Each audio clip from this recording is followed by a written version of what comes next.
Hi everyone. I am so thrilled that you're all here today. You get to hear from the amazing Kathy Grillo from Oh, Verizon. Before we get started, I'm going to do a quick bio on Kathy so you can hear a little bit more about her. Kathy Grillo is the Senior Vice President for Public Policy and Government Affairs at Verizon. She is responsible for the company's public policy positions on a wide range of issues, including 5G deployment, spectrum, privacy, and internet governance. She and her organization represent Verizon before Congress, the Federal Communications Commission, and other federal agencies, international governing bodies, and state governments. Kathy joined Verizon in June 2002, and she joined the Federal Regulatory Affairs Organization in 2003, where she represented Verizon at the Federal Communications Commission. Prior to joining Verizon, Kathy was in a private practice at Williams & Connolly LLP, which is a Washington, D.C.-based law firm. She was a law clerk to Judge Harold H. Green of the U.S. District Court for the District of Columbia, and she has a BA in English from the University of Virginia and a JD from the University of Virginia School of Law, where she served as the essays editor for the Virginia Law Review. So Kathy is extremely well established, and we are very, very excited to hear from her today. I'm going to start with asking Kathy a few questions, and then afterwards I will open it up to the audience to ask questions to her as well. Kathy, first of all, I know that you joined Verizon in 2002, but how did you get into the fields of public policy, government affairs, and tech? So I sort of ended up there. Oh, I don't know if this is good advice to give like a group of people starting their career, but I kind of ended up in public policy by chance, to be honest. Although I would say it was strategic chance. So I started. You heard from my bio. So I was a lawyer. And I worked at Williams & Connolly, which is a law firm here in Washington, D.C., where I am, Washington, D.C. area as well. And it's a very prominent, really intense law firm that focuses on litigation. So that's, fighting, arguing, sending letters back and forth. I don't want to talk anyone out of going to law school, but it was not really it was not a good mesh with my values. Like, I'm more of a people person, finding compromise, finding consensus. So I decided that the law firm route was not for me. And although I do have very fond memories of Williams & Connolly. It's a great place. It just wasn't really for me. And that's a good, kind of way to start out, because I think I knew very early on that I just didn't want to stay there. So sometimes you end up where you are by being very clear and being very true to the fact where you're not supposed to be. So I might have kind of ended up there not thinking when I started that I want to be a public policy advocate, I want to be someone who policymakers, but I knew that I didn't want to be a litigator. And then I came to Verizon as a lawyer. And so I practiced as a lawyer in the regulatory space, which is closer to what I do now. And in fact, I have a lot of lawyers that report to me now that do that kind of work. But again, I sort of knew that wasn't really what I wanted to do exclusively, and that I wanted to be more of a public-facing advocate who got to meet people one-on-one and then tried to sort of convince them of the positions that I thought made sense and do that kind of work. So when Verizon had sort of a big personnel change, a lot of people retired, there was a job opening, and I kind of jumped on it and decided I wanted to move into that space. So I've turned down actually a lot of jobs because I wasn't 100% sure what I wanted to do, but I knew I didn't want to do that. And I do think that is a good way to move to the space that you want to be. I love that answer. There is so many times that people just assume you need this one career and that's it, but you can be switching around like that. So I love that answer. My next question for you is, what skills have you found essential for success in this field? In this field, I think you have to be a good listener. So that is kind of interesting because, I've been doing this, like Laura said, a long time. So 18 years, although it's kind of funny. I just told my team, Cameron knows this, the other day, that I've been at Verizon for 19 years, but actually did the math wrong. So don't tell anyone else, Cameron, but it's only been 18 years. But I've been doing this kind of lobbying advocacy work for a long time. And a lot of people, you think it's a job where you speak, right? Where you talk to people, where you have to be a good presenter and be able to explain facts well. And that's all true. But you really have to be a good listener. So you have to start your work from the position, like so you're trying to convince someone, when you're doing public policy and advocacy, you're always trying to convince somebody of something. You want them to come along to your way of thinking. And sometimes you use facts, and a lot of times you try to be persuasive, but you have to understand where they're starting from and be able to tell very quickly what you're saying, whether that's resonating or not with people, and then be able to adjust. So I see people all the time, and frankly, people on my teams as well, who know how, like, they have a script in their head and they're kind of running through it of the different things that they have to say. And it's almost like I can tell people kind of mentally going back to the list and like, oh wait, I forgot that last point, when the audience like left them 10 minutes ago, because they weren't speaking, like they weren't focusing enough on what that person needed to hear rather than what they thought was important to say. So I do feel like the best way to be persuasive, the best way to connect with someone and have them think about what you're saying and maybe come to a different conclusion is to be a really good listener and to spend a lot of time practicing it. And I have to tell you, lawyers, it's not always a skill that is something people develop. It just doesn't.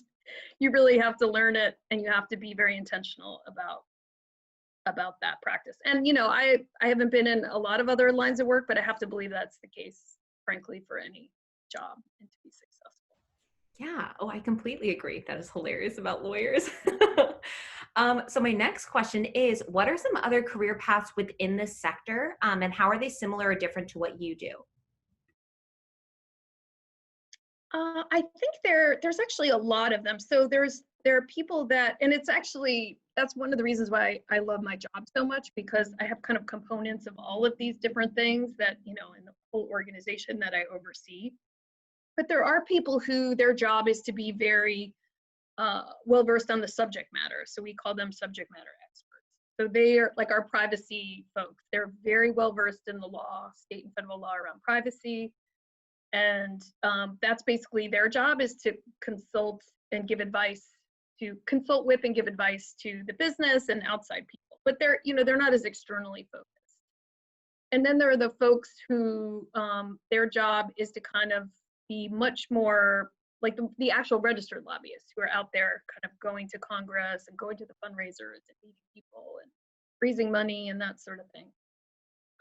And then there are the folks that focus on our partners. So one of the things at Verizon that's really important to us is sort of how we show up as a company, as a corporate citizen. So not just taking care of our shareholders and how we deliver value to them, but how do we deliver value to society?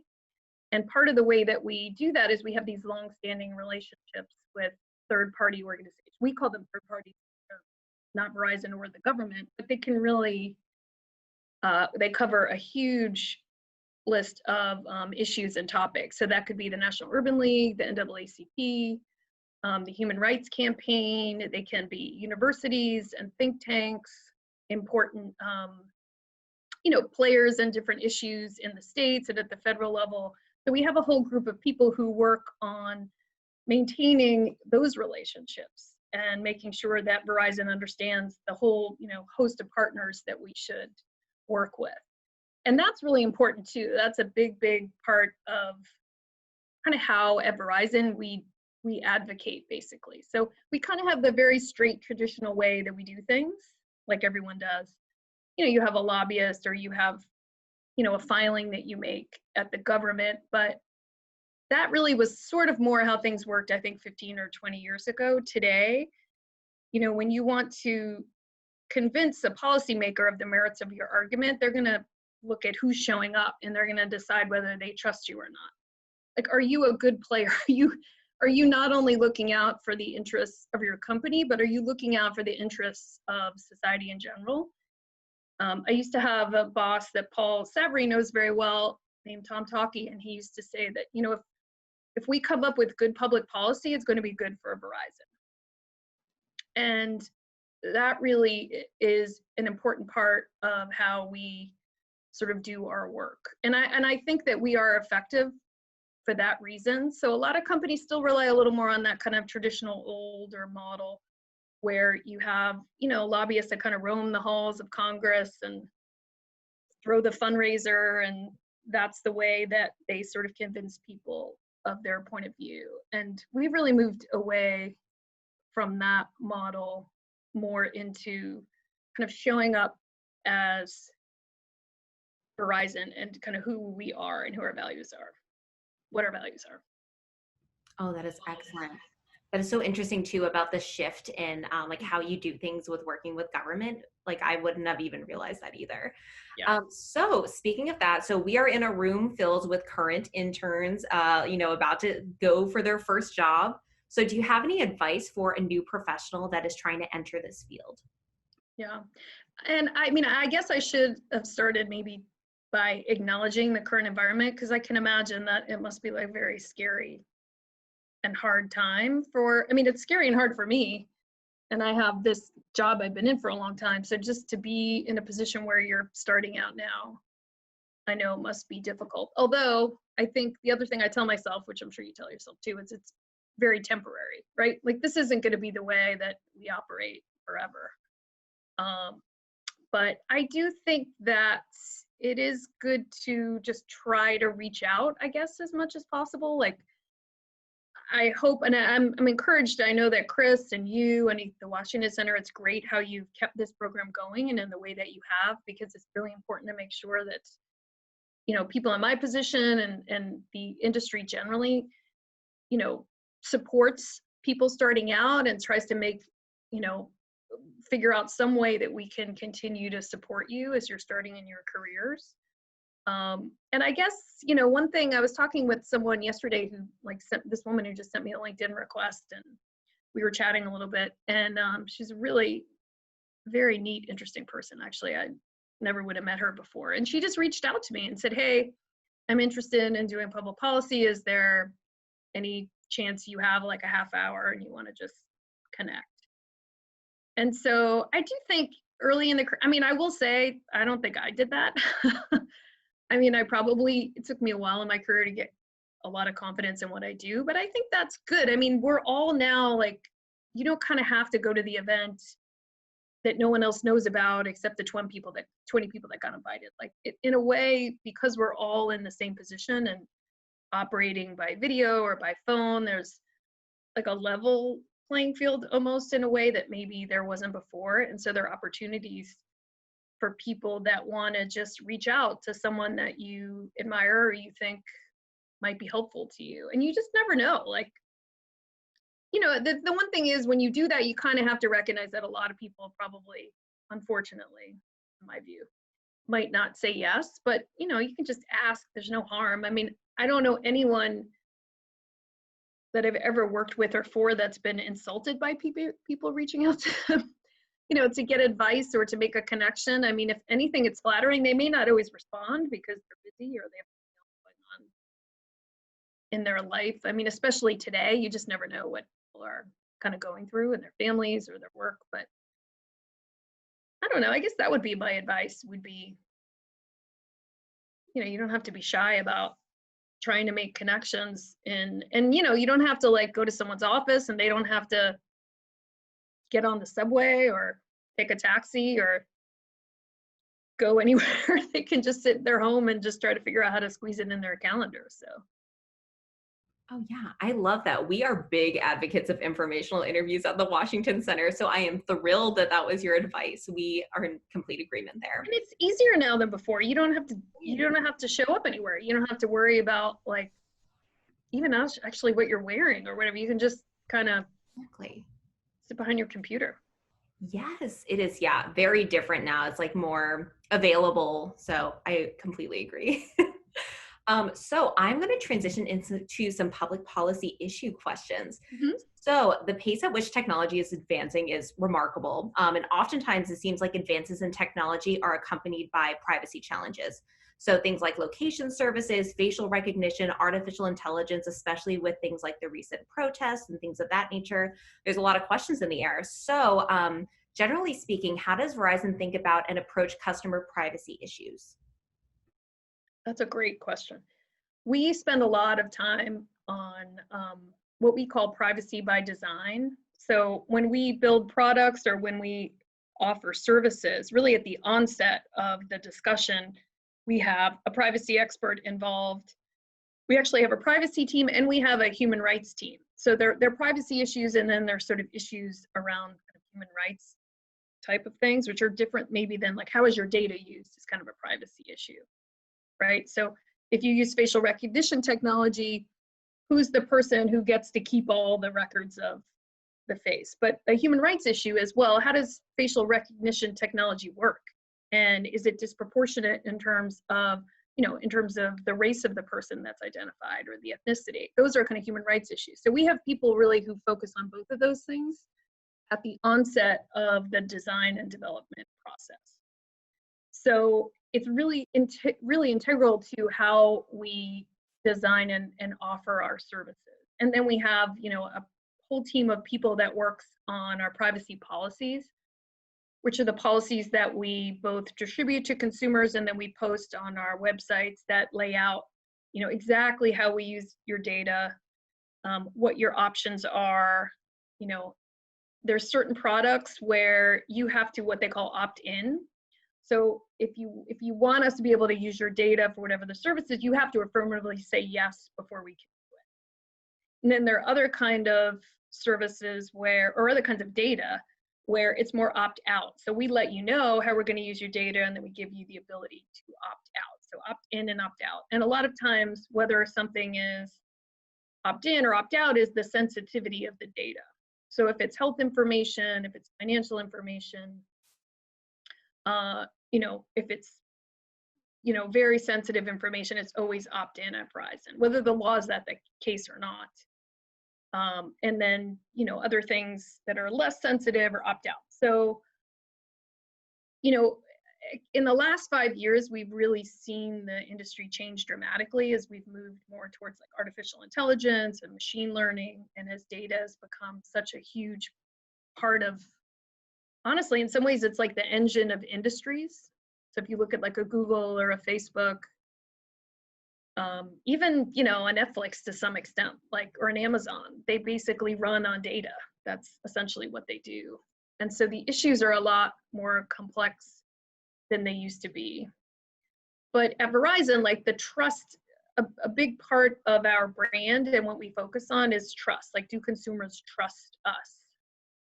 And, to really maintain that trust and build that trust, you have to have policies in place that really respect the things that people care about. And people really care about, your data, how it's used, and then how it's secured.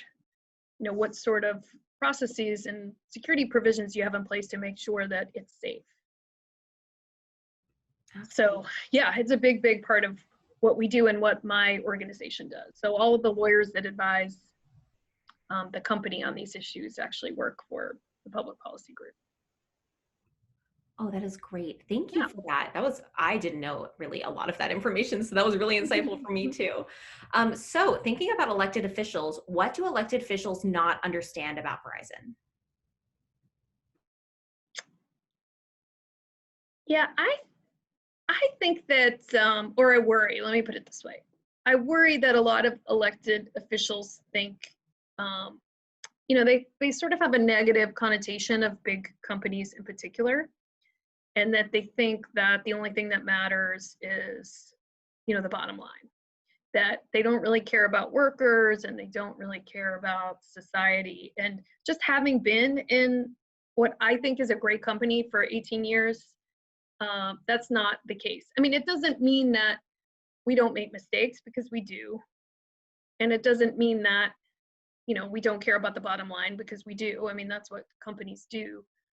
But we always talk at Verizon about 4 stakeholders: our employees, our customers, our shareholders, and society. And then there's very specific, strategic plans for all 4 of those.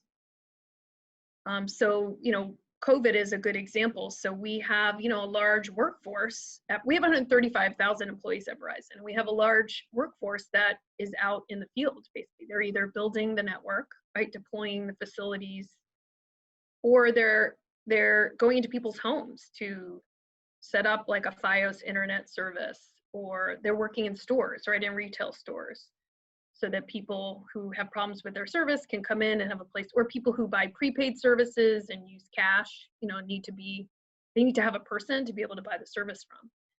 And I think the company has done a really outstanding job focusing on the health and safety of our employees primarily, whether that's the kind of paid leave that we offered people, if they get COVID, or leave if you have a relative that has COVID and you have to take care of them. Like, there was a real focus from the beginning on protecting our employees, honestly, way more than it was about revenue or marketing. Like, at one point, we said that we weren't going to send texts into people's homes, particularly in New York and New Jersey, which is where most of our internet customers are. And, our competitors or other people were marketing and trying to sell. And we just said, no, we're not doing it because it's not safe. That was really it. And, I don't know that elected officials, some do, but I'm not sure all of them really appreciate that corporations, do care about their employees, and they do care about, being a good corporate citizen. And everyone's different, so maybe a lot of them don't, but I know at Verizon that we do. I love that. That is so big, not going into people's homes and things like that. Like, that is a make or break situation. So By the way, it's a tough call because, one thing I always remind people is, like, can you imagine what your quarantine would be like if you didn't have functioning internet? It'd be horrible. So I'm going to have to do a little Verizon thing for 1 second. So when this whole thing happened, I still remember the day that I was basically, like, that was my last day in the office, March 13th. And that was really when things changed, when everybody just started working at home. Schools closed. Remember, that was like Tom Hanks got it, and like the NBA shut down, and it was all in this 24-hour period. And when you think about it, like, our network engineers had no notice that within a week or two, the world was essentially going to be in a completely different space in terms of how they used our network than they did before. Because, business connections are set up a little differently, right? They have kind of bigger capacity, and the VPNs are set up a certain way. And I think you guys can all probably attest to this. Like, it was pretty seamless in terms of the user experience. People, were able to do what they needed to do. And that's pretty amazing.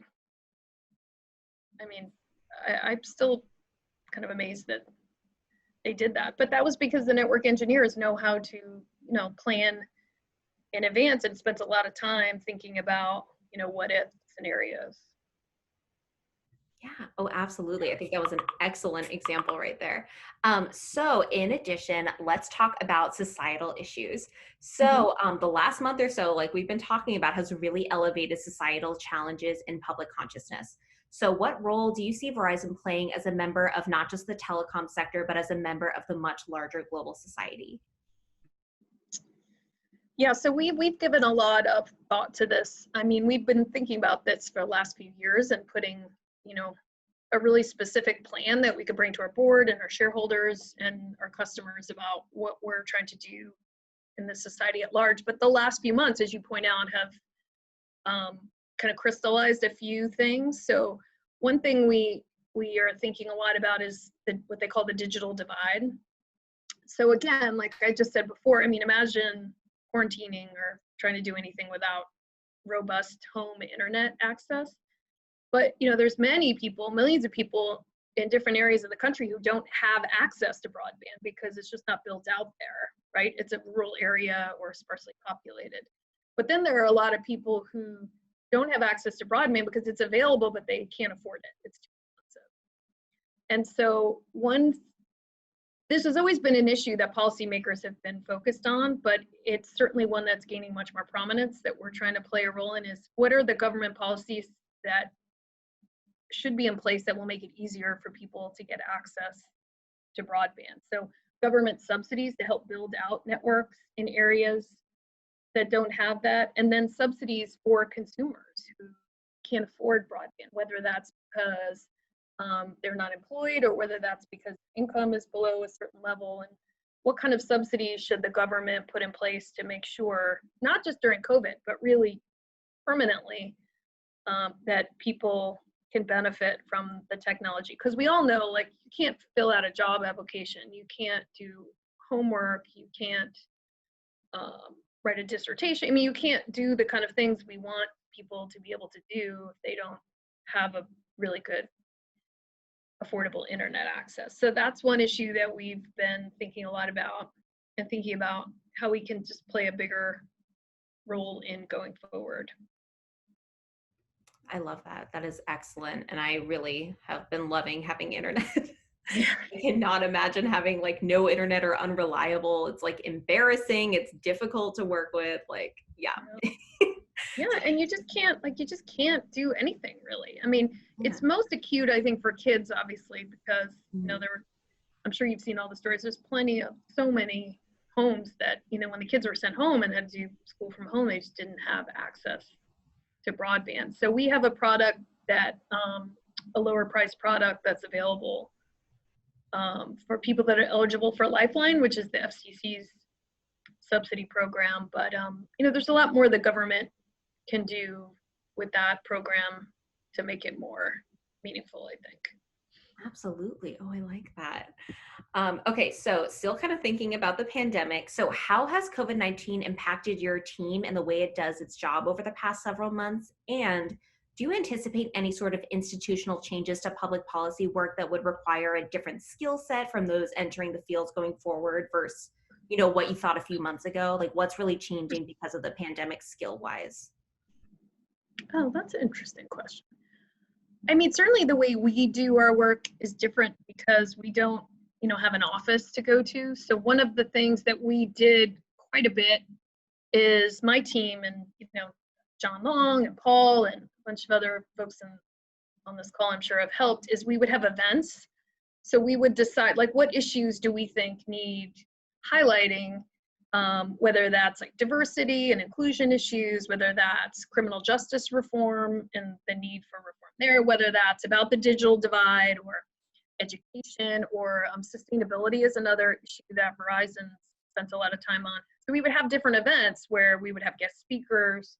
We would invite, kind of a curated list of policymakers, advocates, influencers on the issue. We would open it up like to a lot of folks like you guys who wanted to come. And so we kind of had a nice mix of experts and new people, and people could come and be like, oh, these are issues that Verizon really cares about and wants to focus on. And we got a lot of great feedback on that, and we obviously are not doing that now.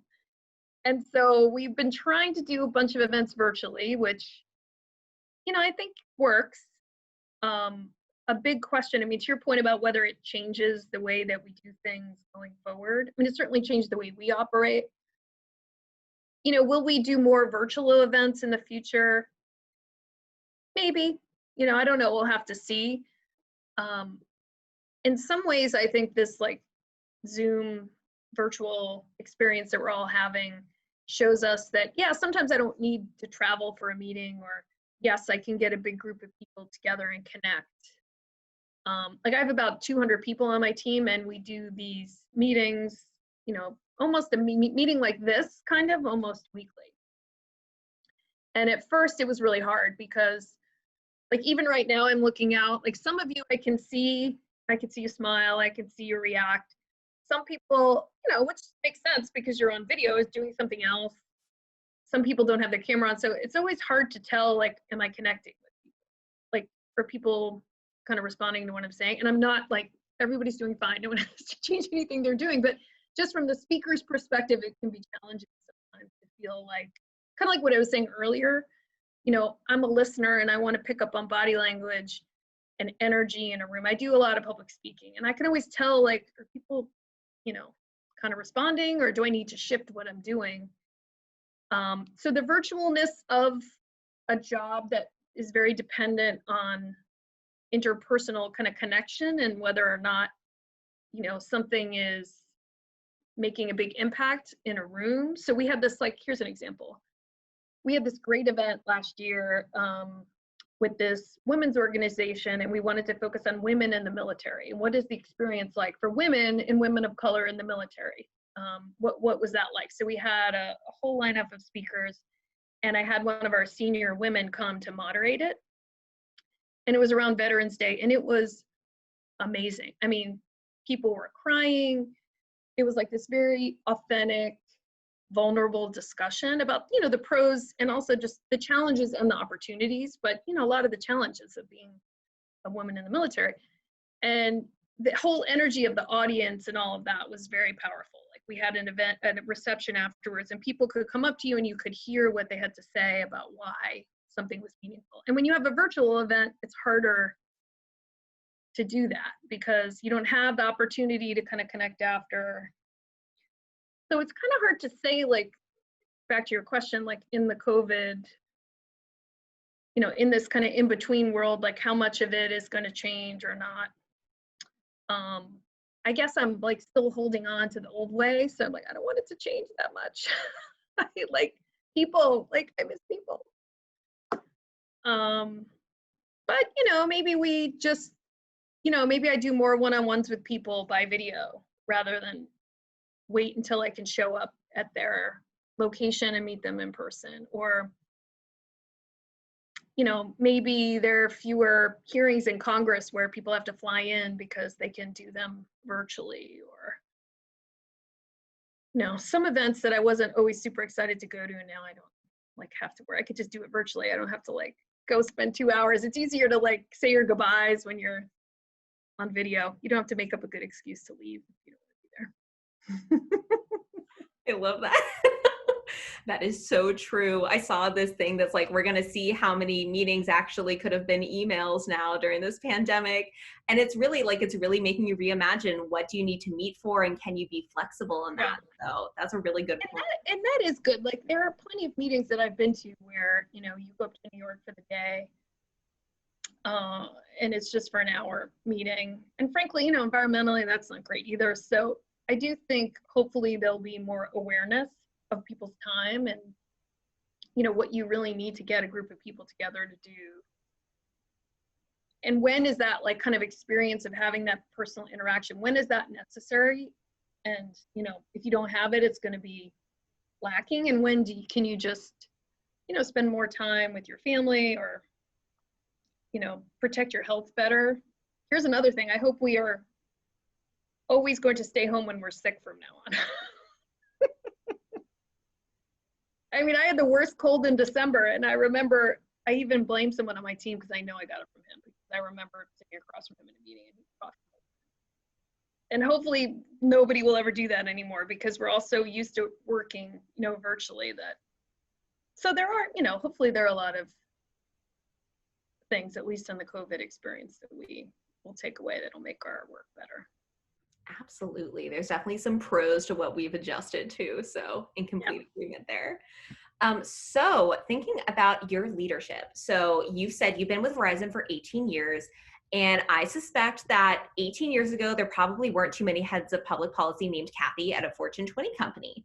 You see a lot of men in those roles. So who were your inspirations that made you believe that as a female, you could have a sort of career success that you've enjoyed? And what lessons should students take away from that today? Well, there still aren't that many. So that's actually, I think you're absolutely right. Like, there certainly weren't that many back when I first started at Verizon. And there aren't, you know, as many as there should be now, if you ask me. But I think, you know, when I moved over to Verizon and I started doing the policy work, I had a female boss who was really a mentor for me, and not just a mentor, but she pretty much groomed me to take her job when she retired. And it was always great to see her and to kind of learn from her and how she operated. And then there was this awesome woman at Verizon. I mean, when I first started, she was the chief financial officer. So I think all of you know, there aren't that many women that lead public policy at corporations, but there are very few women who are CFOs. Like, a CFO is like a CEO in terms of the influence and the importance in the company. And it's probably, the second most important person in certainly most Fortune 100 companies. And she was a woman, and she was like tough as nails. and everyone loved her. The people who worked for her loved her, but everyone was also like, she was like, all the men would sort of scramble around, like they didn't want to be the one to tell her bad news. They're like, you tell her. No, you tell her. You tell her. And she dressed really well. She had like this awesome, you know, fashion sense. And so I really looked up to her. I didn't actually even really know her that well because I was like a pretty new person at the company. Her name was Doreen Tobin, but she was awesome. And I really admired her. And, you know, that's goes to, which I'm sure you guys have all talked about in different meetings, the importance of representation. When you have people who look like you in the jobs that you want to be in, that's why, you know, the numbers of like people of color and women in corporations are so bad. And that's why that's so important at the very senior levels, the C-suite levels, why it's so important that companies prioritize that. Because that's when you see, you know, that's when you think it's possible for me here, like I can do it. Plus, like she was so tough. I loved it. I love that. She sounds I'm amazing. not as tough as her either, but I've had my moments. Yes, really, you channeled some of that energy. I did. I love that. Oh, thank you, Kathy. So I am going to open it up to the audience. So if you have any questions for Kathy, go ahead and write them in the chat, or just let me know that you would like to ask it verbally, and then you can unmute yourself. Oh yeah, I can't see the chat. Is that okay? So you'll just read it. Oh yeah, I will read it aloud for everyone. Got it. And it's okay if you just want to message me privately, or you can message it to the group. Either way, whatever your preference. But this is a great time to ask her some questions. Like Kathy knows what's going on, so this is the time to ask. Sorry about all the water I'm drinking. These guys know I just talked for like an hour straight right before I heard I got on here. So. Oh my gosh, no, I didn't even notice. I want to take this. Oh, go ahead. No, I just want to take this moment as we're all kind of generating our questions and, you know, follow-ups on behalf of TWC and the leadership of TWC. We are so grateful for our partnership with Verizon. Megan, Wynn, and myself, you know, work very closely with Paul and John and the network of TWC alum that are at Verizon. So we definitely want to give that shout out for your time today. And for those of you who do work at Verizon, if you could like wave so that the student body can see the family that's the Verizon family that is here and wants to connect with the students. And Paul, I'll hand it off to you. I was going to toss a question at Kathy here. Since I'll exert privilege here and jump to the front of the line. I want to know about what you read, Kathy. When I think about things that I read to prepare, you know, for work, I like to get inside the boss's head, frankly. So some of my favorite books are things like How to Think Like the CEO or 45 Things You Do That Drive Your Boss Crazy. So what kind of reading would you advise students to do to, you know, advance themselves and make that leap from school to career? What would be useful? That's a good question. I mean, I don't, maybe this is like a bad answer, but I don't read the kind of traditional business books, or I haven't. I really like the leadership literature that's around kind of like self-reflection and personal development and work. So I don't know if, hopefully you all know who Brene Brown is, but I'm a huge fan of her work. I mean, huge. And I've read all her books multiple times. And so Paul, she has a book that just came out. Her last book was called Dare to Lead. So it was about daring leadership. So what that means is, so her famous sort of quote, or kind of how she got on her journey, was that quote about being in the arena. So this is the story about how real leadership is like you're in the arena, meaning like you're the one taking the chances. You're the one that's going to fall and get bloodied and get dusty and get, you know, fail. And so then they're going to be, so that's going to be some people, and then they're going to be people like in the seats, in the cheap seats, who are going to critique you and aren't the ones taking the chances. They're the ones who are kind of throwing the bombs. And so a lot of her work is just around that concept about being in the arena and taking chances and being vulnerable and, you know, living this kind of wholehearted life. And so she ties that to the business world and how you can, especially not just being in the corporate world, but also being a leader really in any, I shouldn't say corporate because it's not really corporate, in the workspace really. And so she talks a lot about that. And I do feel like that is great advice for anybody at any stage in their career, because like, if you're not taking chances, if you're not creating an environment where people feel like they can be creative and fail, then, you know, you're not going to get the kind of new ideas and the kind of innovation and the kind of loyalty from people that you really need to have a successful organization. So Paul, her work, and she has a new podcast actually that's called Unlocking Us. That is really, really good. So if you don't want to like buy her books, you kind of want to just try her out. She has a really good piece. She's especially, I think she's really shown up in a meaningful way recently, where the dialogue about racial justice has been much more in the mainstream, and she's had a lot of really important guests on her podcast to ask really hard, you know, to say really tough things about what's going on in the country right now. And I think she's doing a lot in that space too.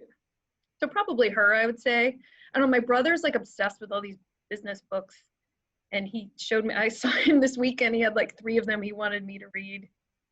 I don't know, maybe I'll have to pick one up.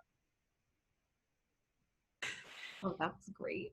So we have a lot of questions now for Kathy. So the first is, what has been the most challenging part of your career path, and what has made those challenges worth it? Most challenging part.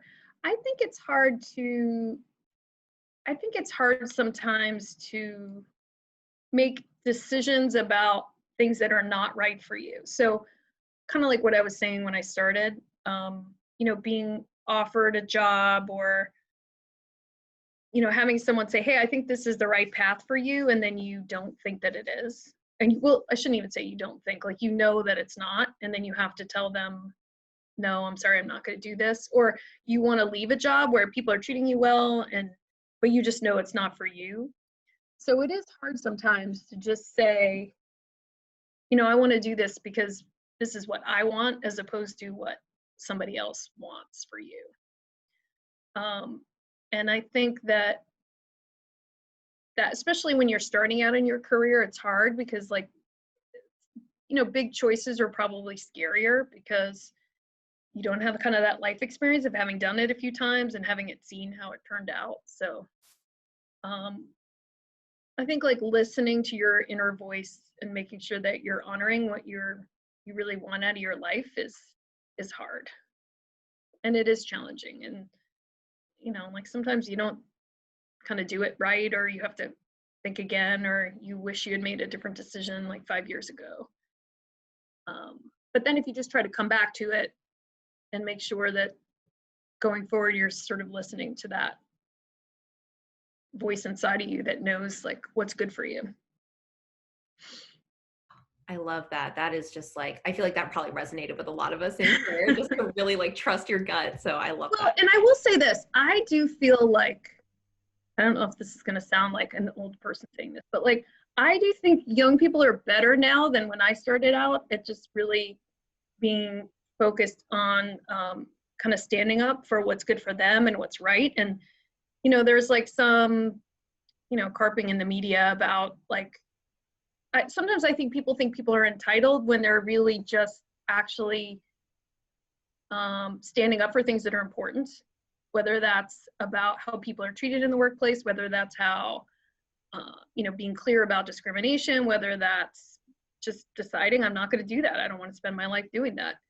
I think young people are more focused on that. I think that's actually a really good thing, as opposed to a negative that, you know, you sometimes hear people like my age talking about. Absolutely. Yeah. This generation has a totally different mindset in the workplace, and I think it is wonderful. Yeah, So, good for yeah, you. You yeah. should. I'm glad you said that. I mean, a lot of times you bring a lot of value to a place. Like, it's not only what you can give to the business, it's what are they giving you? And if they're not giving you what you think you deserve, or if there are policies or practices or a culture there that, you know, rewards some people and not others, then you shouldn't be silent and you shouldn't stay there. Oh, absolutely. I love that. So next question is, you mentioned that you had a great mentor that helped lead you to where you are today. So they're curious, do you have any tips to like make those important connections? Yeah, I mean, I think in an organization, I think it's always good to kind of, I mean, it's a little bit harder virtually, I bet. But again, this is like a temporary thing. It's not going to be forever.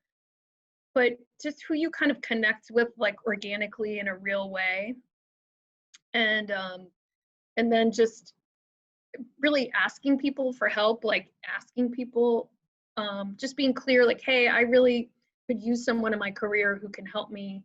Like if I have a tough decision I have to make, or if I'm having a career question that I could use some advice on, like, could I come to you? And I do think like sometimes just being very intentional about building those relationships. So, you know, like if there's someone who's in a different part of the organization who's more senior than you, who you really click with, like just nurturing that relationship and, you know, asking for that time. I mean, sometimes people, you know, unfortunately, sometimes careers are chance. Like sometimes, like I just happened to start working for this woman, you know, 4 years before she wanted to retire, and she and I hit it off, and she decided, oh, you know, Kathy would be great in this job, and so I'm gonna, you know, help her and, you know, create this path for her. But, you know, a lot of times people just kind of end up in that situation because they connect with people. And so again, she and I just really connected. And so just sort of trying to build those relationships. And then again, like what I said before, just asking people for help. You know, like I said, sometimes they may not, but you don't lose anything by asking. Oh yeah, I love that. So do you have any tips on pay negotiation as a woman in a competitive role? Yes, I do. So I had this event recently where this was awesome. And it was so funny because so many people who worked for me were there, and they all came up to me after and they're like, oh no, she gave us this tip. Now, you know, everyone's going to use it. And I said, good, have them use it. But here's what this one, so we had, it's this event, we have a partnership with this group called Elevate Network. And so we have 5 events a year where, you know, we're trying to give women career advice. And she said, her name is Jacqueline Welsh, and she was at Fannie Mae.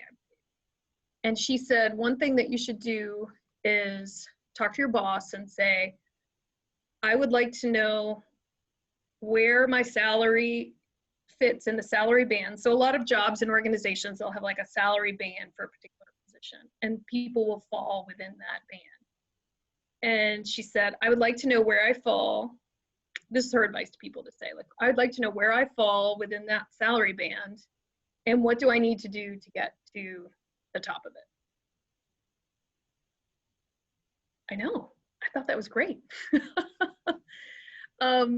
So things like that. I mean, I think having like, you know, conversations with a boss where you just kind of directly ask, where do I fit? Like, how does my salary compare with my peers? Now, you know, companies have different policies about what they tell people about salaries of, you know, where you fit along a range and stuff. So it may be that the answer isn't always what you want, but the question itself, I think, is pretty meaningful. And if anything, it just makes, it puts the boss in a position to be clear with you what you need to do to be better or to be higher up in the band. Absolutely. I like how that was direct, but it wasn't like, it was direct using the right language. So that was so helpful. Yeah. Yeah. So next question is, to what extent do you use your prior knowledge of the law and your experience in law school in your everyday work within your role? We do, I mean, we do have a fair amount of issues that where a legal background's helpful. You know, so we have cases that are on appeal, you know, a government decision will come out and we'll challenge it or defend it based on the legal arguments. And so there's a fair amount of that comes through. I do think the law is, well, we're doing a lot of work now at Verizon on criminal justice reform, so that's helpful to have a background in law. You know, when you're talking about reforming, like how sentences are given and some issues like that. And then just like the discipline of being a lawyer is helpful. Like the training you get in law school is meaningful in that it kind of focuses a certain way of thinking and a certain way of paying attention to detail that I think is helpful in any job, honestly, but certainly in the public policy space. I mean, policymakers make laws, and that's, you know, a regulation is a law. It's just sort of like a different kind. And so having a legal background is definitely helpful. It's not required, but it's certainly helpful. Oh, excellent. Thank you. Next question is, would you recommend pursuing an MPA or an MPP? You know, I honestly don't, I apologize, I don't know what that is. What's an MPA? Yeah, so MPA is Master of Public Administration and right. Master of Public Policy. I don't know. I mean, I don't know. I'm not sure I'm familiar with enough with it to know the difference. I think if you have an interest in public policy, degrees are great, and I'm sure there's like a grounding in whether that's like legal grounding or grounding in how policy is made, political science, that's super helpful. But then it's kind of experience, I think, after that. So I don't know the difference between the two, but I'm sure either one is great. And then, you know, using that to get into a space where people are actually doing it. So I think there's always, whether that's like on the Hill or in an agency or, you know, a state legislature or governor's office or a mayor's office, like those kind of jobs are really, really helpful to people who want to be in the public policy space, that kind of expertise. Oh, excellent. Another question for you is, what do you like most about being a supervisor, and what has worked best for you? Like, how do you like to be led? Ooh, how do I like to be led? Yes, and how do you like to lead both sides? Oh, that's interesting. And by the way, I have to apologize, but I have a 3 o'clock, so I think I probably have to go. Oh, that is okay. Yeah, we can hold off on that question too, because you're right. No, that's good. Yes, I do. I apologize. And it's with our chief social responsibility officer. So unfortunately, I can't be late. But yeah, I have a great boss. I really do. He's fantastic. And he leads from his heart, honestly. And that's kind of how I think I do too. So I like working for him because that's how he operates. And it's a good example for me, I think, and the rest of the team. Oh, that's excellent. Thank you. So a virtual round of applause for Kathy. That was wonderful. Kathy, any final words or thoughts before we conclude this session? You have to go to your next meeting. Yes, no, I know. I apologize for that. No, I mean, this is great. This is a good discussion. I thought you did a good job. The questions are really good. I'm glad, you know, it's hard to talk for like a long period of time and get things out. I respond much better to questions and to hearing what's on your mind, and just, yeah, no, it's fun. It's just like exciting to see all of you and to know that you're really at the beginning of your careers. And that's just great. It's a great time. And I wish you all the best. And I hope, you know, I hope we all realize that this is a temporary situation and things will be better and they'll be much easier. And then we'll probably look back on this experience and realize that we actually learned a lot about ourselves and what we really wanted out of our careers and what was important to us. And so we'll kind of look back and think, that was a meaningful time in my life. So. I love that. That was a great note to leave off on. So thank you to everyone for attending. Thank you to Kathy. You've been wonderful. And I hope that we can chat again sometime. Yeah, I'm happy to come back. Thank you. Okay, well, goodbye. Bye, everybody. Bye. Thank you.